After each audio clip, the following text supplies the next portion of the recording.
আচ্ছা, আমরা প্রায় 90% শিক্ষার্থী মানে যারা চাকরি পরীক্ষা দিব তারা কি আমরা কিন্তু স্থান বিনিময়ের অঙ্কগুলা বুঝি না, হ্যাঁ, কম বুঝি। ঠিক আছে? তো আজকে আমরা দেখবো স্থান বিনিময়ের একটা অঙ্ক যেটা বিসিএস এবং নিবন্ধন প্রাইমারি এবং অপারেটর মানে কম্পিউটার অপারেটর পরীক্ষা একাধিকবার আসছে এই প্রশ্নগুলো, হ্যাঁ। এই দুটো প্রশ্ন খুবই গুরুত্বপূর্ণ, তার জন্য আমাদেরকে প্রথমে অপশন টেস্ট করতে হবে। তাহলে আমরা প্রশ্নটা আগে পড়ি। এখানে বলা হয়েছে কি দুই অঙ্ক বিশিষ্ট একটি সংখ্যার স্থান বিনিময়ের ফলে 54 বৃদ্ধি পায়। দুই অঙ্ক বিশিষ্ট মানে দুইটা অঙ্ক হতে হবে এবং কি তারা স্থান বিনিময় করছে মানে কি যে ধরো তোমরা এখানে আছে ধরো এরকম একটা সংখ্যা, হ্যাঁ, স্থান বিনিময় করছে মানে 5-এর জায়গায় 7 এবং কি 7-এর জায়গায় 5 চলে আসছে। তাহলে কি বলছে কি 54টা বৃদ্ধি পায়, 54 বাড়ে, স্থান বিনিময়ের পরে কি 54টা বাড়ে। এখন অঙ্ক দুটির যোগফল যদি 12 হয় তাহলে সংখ্যাটি কত? আচ্ছা, অঙ্কগুলোর যোগফল 12 তাহলে সংখ্যাটি কত? আচ্ছা, যোগফল যদি কোনটা কোনটা আগে প্রথমে অপশন টেস্ট করবো। আগে দেবো কি যে যোগফল কোনটা কোনটা 12 হয় দেখি আমরা। এখানে কি বলছে যোগফল 12 কোনটা কোনটা হয়। আচ্ছা, এটা যোগফল এটা কি 7 আর 5 কত?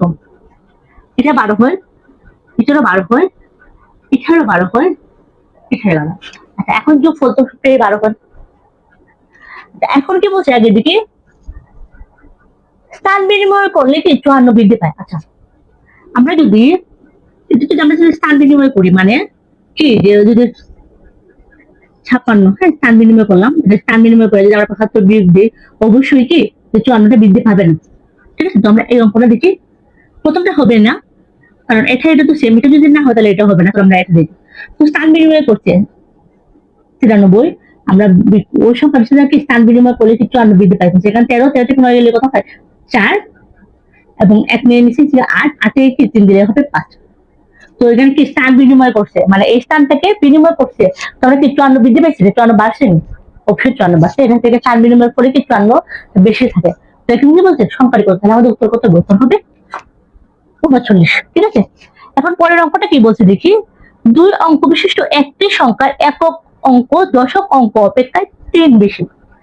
একক অঙ্ক দশক অঙ্ক, একক কি দশক কি, এটা হচ্ছে একক এবং এটা হচ্ছে দশক। ঠিক আছে? অঙ্কটি এর অঙ্ক দ্বয়ের সমষ্টি 3 গুণ অপেক্ষায় 4 বেশি, তাদের সংখ্যাটি কত? আচ্ছা, এখন কি বলছে প্রথমে দেখি আমরা একটি সংখ্যার অঙ্ক একক অঙ্ক দশক অঙ্ক অপেক্ষায় 3 বেশি। আচ্ছা, এখন এটা তো হবে না, একক দশক অঙ্ক অপেক্ষা 3 বেশি না, এখানে 0 2 বেশি, তো অঙ্ক দশক অঙ্ক অপেক্ষায় মানে এটা কোনো বেশি না। ঠিক আছে? এটা হবে না। এখন এটা একক অঙ্ক দশক অঙ্ক অপেক্ষায় কি 3 বেশি, এটা তো একক অঙ্ক দশক অঙ্ক অপেক্ষায় 3 বেশি। এখন বলছে কি অঙ্কটি এর অঙ্ক দ্বয়ের সমষ্টি মানে যদি যোগ করি আমরা 3 গুণ অপেক্ষায় 4 বেশি, যদি যোগ করি তাহলে হবে 7, 3 7 21, 3 7 21 মানে প্রথম আমরা করছি যোগ করছি, সমষ্টি করছি, সমষ্টি করে বলছি কি গুণ করতে, কত হবে 3 7 21 অপেক্ষায় 4 বেশি 25, সংখ্যাটি কত? সংখ্যাটি 25। এই তোমরা ঝটপট সমাধান। আমরা কি আবার একটু বুঝি। দুই অঙ্ক বিশিষ্ট একটি সংখ্যার একক অঙ্ক দশক অঙ্ক অপেক্ষায় 3 বেশি, একক অঙ্ক দশক অঙ্ক অপেক্ষায় 3 বেশি, এটা তো হবে না, একক অঙ্ক দশক অপেক্ষায় কি কোনো বেশি না, 0। এখন একক অঙ্ক দশক অঙ্ক অপেক্ষায় 3 বেশি, আবার এটা তো একক অঙ্ক দশক অঙ্ক অপেক্ষায় 3 বেশি, অপশন টেস্ট করতেছি।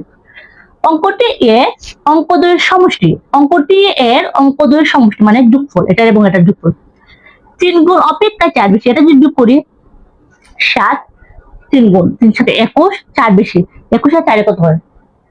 21 আর 4 হয় 25, সংখ্যাটি কত?